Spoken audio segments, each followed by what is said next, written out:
নমস্কার বন্ধুরা, আমার এই ছোট্ট চ্যানেলে আপনাদের সবাইকে স্বাগতম। আমি আজকে একদম বিয়েবাড়ির মতো করে আপনাদের চিকেন পকোড়া বানিয়ে দেখাবো। আশা করি এই চিকেন পকোড়া বানানো দেখার পর আপনাদের ভালো লাগবে। তো বিয়েবাড়ির মতো চিকেন পকোড়া বানাবার জন্য দেখতে পাচ্ছেন এখানে আমি চিকেনের যে নরম মাংসগুলো হয় সেই মাংস ছোট ছোট করে কেটে ধুয়ে পরিষ্কার করে নিয়েছি। এখন আমি এর মধ্যে দিয়ে দিচ্ছি স্বাদ মতো নুন, সামান্য একটু হলুদের গুঁড়ো, ধনিয়ার গুঁড়ো, জিরার গুঁড়ো, লঙ্কার গুঁড়ো, গোলমরিচের গুঁড়ো। সবশেষে এর মধ্যে দিয়ে দেব 1 চামচ ভিনিগার। ভিনিগার যদি আপনাদের ঘরে না থাকে সেক্ষেত্রে কিন্তু আপনারা একটু লেবু রসও এর মধ্যে দিতে পারেন। এবারে এই মশলার সঙ্গে মাংসগুলো খুব ভালো করে মাখিয়ে নিতে হবে। আর আমার এই ছোট্ট চ্যানেলটি যারা সাবস্ক্রাইব করেছেন তাদেরকে অনেক ধন্যবাদ, আর যারা সাবস্ক্রাইব করেননি তাদেরকে সাবস্ক্রাইব করে নেওয়ার অনুরোধ রইল। দেখুন মশলার সঙ্গে মাংস কিন্তু আমি খুব ভালো করে মাখিয়ে নিয়েছি। এখন এর মধ্যে দিয়ে দিচ্ছি আদা রসুন বাটা। আদা রসুনের সঙ্গে এই মাংসটা আবারও খুব ভালো করে মাখিয়ে নিতে হবে।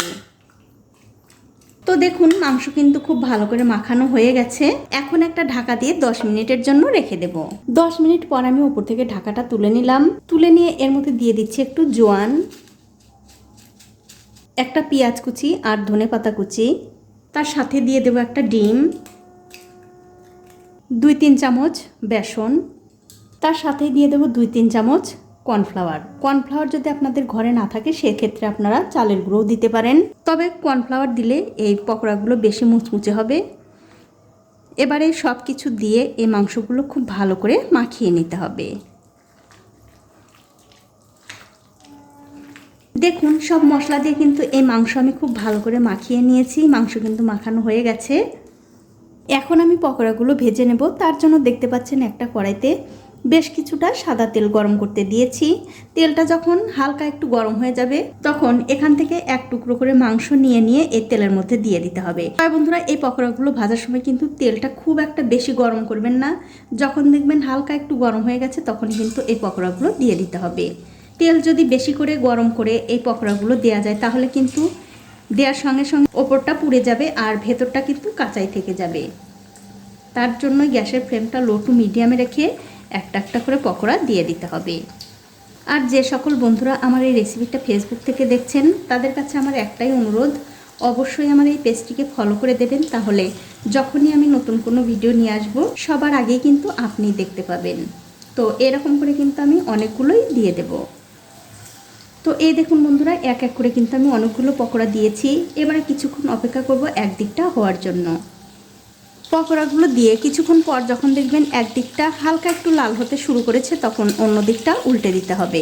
আর এরকম করে উল্টে পাল্টে এই পকোড়াগুলো একটু সময় নিয়ে ধৈর্য ধরে ভেজে নিতে হবে। তবে বন্ধুরা অবশ্যই কিন্তু গ্যাসের ফ্লেমটা মিডিয়ামে রেখে এই পকোড়াগুলো ভেজে নিতে হবে। দেখুন 5-7 মিনিট সময় ধরে এই পকোড়াগুলো কিন্তু আমি উল্টে পাল্টে খুব ভালো করে ভেজে নিয়েছি। দেখতেই পাচ্ছেন পকোড়াগুলো কিন্তু খুব সুন্দরভাবে ভাজা হয়ে গেছে। এখন আমি এই পকোড়াগুলো তেল থেকে খুব ভালো করে তেল ঝরিয়ে তুলে নেব।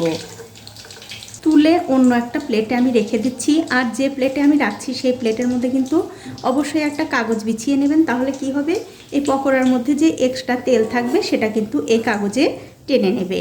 আর এই একই রকম করে কিন্তু আমি সবগুলো পকোড়াই ভেজে নেব। তো এই দেখুন বন্ধুরা এক এক করে কিন্তু আমি সবগুলো পকোড়াই ভেজে নিয়েছি। এখন কিন্তু আপনারা এই পকোড়াগুলো ডাল ভাত, চা, কফি, মুড়ি সব কিছুর সঙ্গে খেতে পারবেন। আবার শুধু মুখে খেলেও কিন্তু ভীষণ ভালো হয়।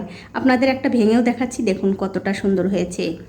ভেতরটা কিন্তু সম্পূর্ণ মাংসটাই খুব ভালোভাবে সেদ্ধ হয়ে গেছে। এই পকোড়াগুলো কিন্তু বাচ্চা থেকে বড় সবাই ভীষণ পছন্দ করবে। তো বন্ধুরা আমার আজকের এই চিকেন পকোড়া রেসিপিটা আপনাদের কেমন লেগেছে? যদি ভালো লেগেই থাকে অবশ্যই একটা লাইক, কমেন্ট আর শেয়ার করতে ভুলবেন না।